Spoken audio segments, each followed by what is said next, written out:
Hey, you are watching Driver 88. So today we have a car that really doesn't make much sense. It is the McLaren 620R. It's the most track-focused sports car of McLaren.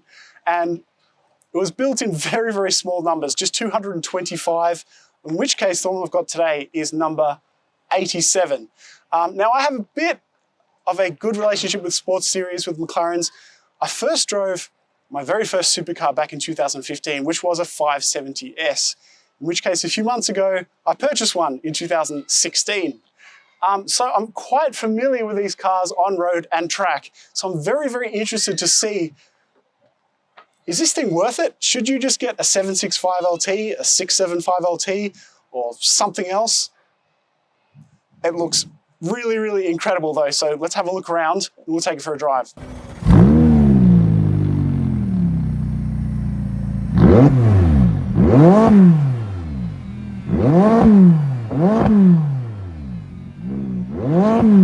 So let's talk about the aesthetics.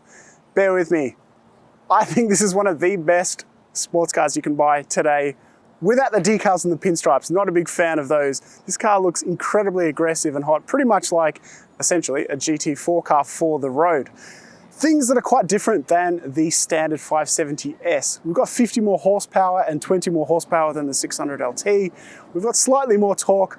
We've got fatter front tires. We've got a whole raft of suspension upgrades. This car is lighter. I've kind of found it hard to find the actual curb weight of this thing without putting it on some scales, but essentially just over 1,400 kilos.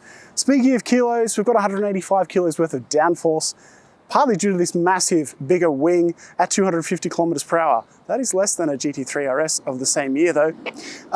This car came with Trofeo R tires, which are incredibly aggressive, and this car's for sale. It doesn't have those Trofeo R tires, and I can tell you why, because you will probably tear through them in a couple thousand Ks at best, or only a few track days. So some Nankangs are on there.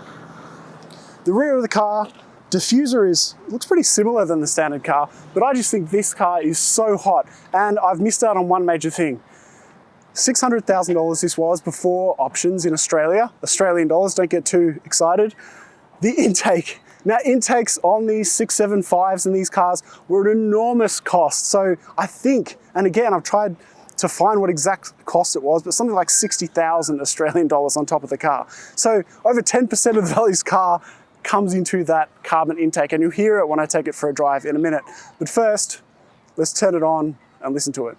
Now, one of the best things about modern McLarens is how easy they are to get in and out of compared to supercars of old. We've got great ingress and egress, but we have the bucket seats, which are incredibly hard to get in and out of. But what I like about this is, compared to Ferrari, we have a little plaque there which says number 87 of 225, rather than one of 599 models or whatever it is, when they've actually made 200 plus more, like some other brands sneakily do. The interior is just incredibly focused. We'll jump in now. All right, here goes. I have not mastered this technique yet. Should I do the dive in or the slide in? Okay, we're sliding. We're sliding. We've got no carpets, we're sliding. Now, there were some incredibly expensive options for the 620R, even though it shouldn't really need any. One of them is quite comical. So you'll notice this very badass looking Bowers & Wilkins sound system with a tweeter up here, mixed with the most track-focused sports car that McLaren made at the time, which is a funny sort of mix. Now, you can also get this car without air conditioning and without your entertainment system. Thank God this person ticked air conditioning, because it is 30 degrees and we need air conditioning, especially for a track day, which is where this car belongs. All right. I'm in these bucket seats. Welcome to the interior of the 620R. We have carbon everywhere, as well as the larger paddles than the standard 570S. We've got these buckets, which I'm not the biggest fan of, but I think you'll be able to find inserts that may suit your body type, and then you'll be a lot more comfortable. Everything in here is pretty loud, given that there's carbon everywhere and no carpets. We have no carpets. What we also have is a little bit of an annoying feature with this screen. So when I've got my polarized sunglasses on, it's really hard to actually see the screen at all when you're driving on a bright day like this. Otherwise, the seating position and the visibility is really quite good. You've got those corner windows, which are really helpful as well. Also, the thing I love about McLarens is this look out above. So if you want to place your car right on an apex, you can see here the ridge of the tie line is right there, and it's right there. I just love, better than almost any other brand that makes supercars, how you can place the front end visually of a McLaren. So a really focused driver cockpit. I personally love it. Yeah, very, very cool interior.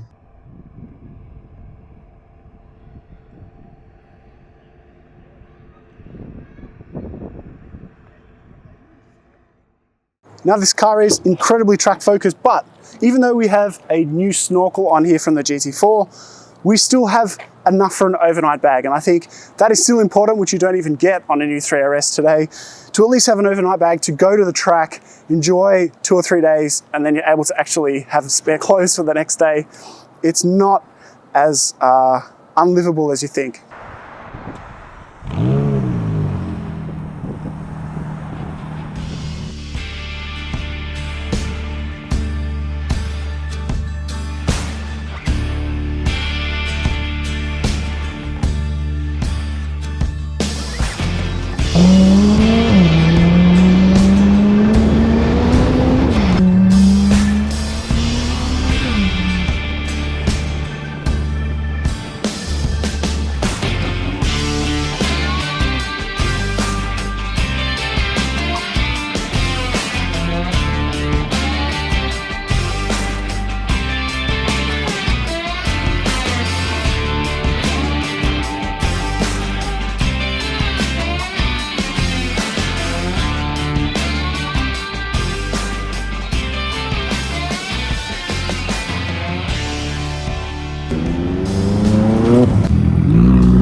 So I've been going on about how this is a bit of a weird car because it's the most track-focused sports car of McLaren.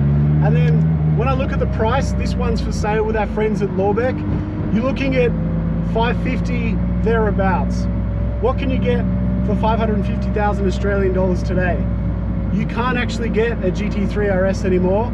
You could maybe get a 911.2 GT3RS.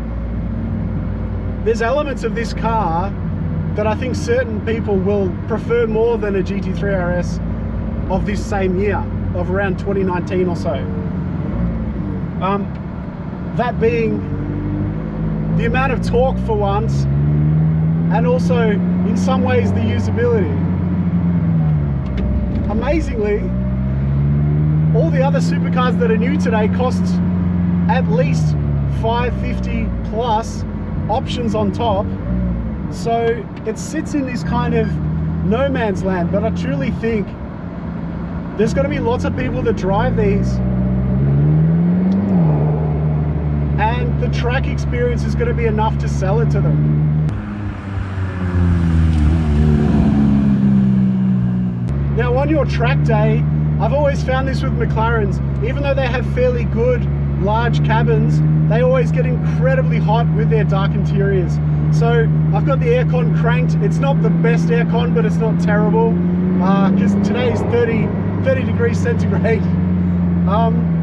One thing I've found is that the turn-in on McLarens is not always the best compared to, say, a GT3RS. You steer these cars pretty much from the rear. We've got an open diff, huge amount of power, and I would prefer the front end of a GT3RS compared to these skinny 235s. If you do obviously own one of these cars and you have Trofeo Rs on the car, they have to be warm, otherwise you are skating around everywhere. I've almost unalived myself in my 720S when I put Trofeo Rs on the car and I got stuck in the rain on the way home from a long drive. But that's a completely another story. Maybe you could find some Michelin Cup 2 Rs. I'm not sure if they make the right size for this car, but maybe you could try those out if you got this car. The roof scoop, I mean, it just adds to the extra experience and ambience of going at any speed. It is very cool. It makes the car look so much better though as well. This just brings back memories of all the other sports series in my old 570S that I owned years ago now, and it's just better in every way. Just sharper, I can't really show you particularly aggressive driving because I live in a police state, but everything just feels sharper. It feels more hunkered down and more immediate in every single possible sense.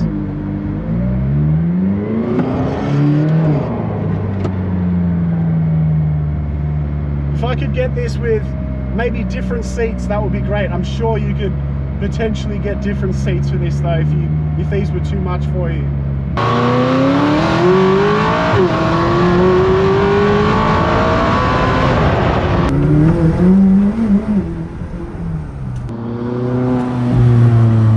So the 620R, the super sports car track focus that makes absolutely no sense. Now when I look at today's market, I think 500 grand. What can I get for that? A brand new GT3 992.2 starts at 500 grand today, and I think it's nowhere near as exciting to look at and to drive as one of these. Just one of 7 in Australia in right-hand drive. It's really, really impressed me, and I've driven all sorts of McLarens. So I think it's quite the sleeper on the market. You will really enjoy this thing on track and, most importantly, on road. So this is Driver 88. We'll see you next time. We're going to compare this to a 675 LT Spider next week. So please watch that. We'll see you next time.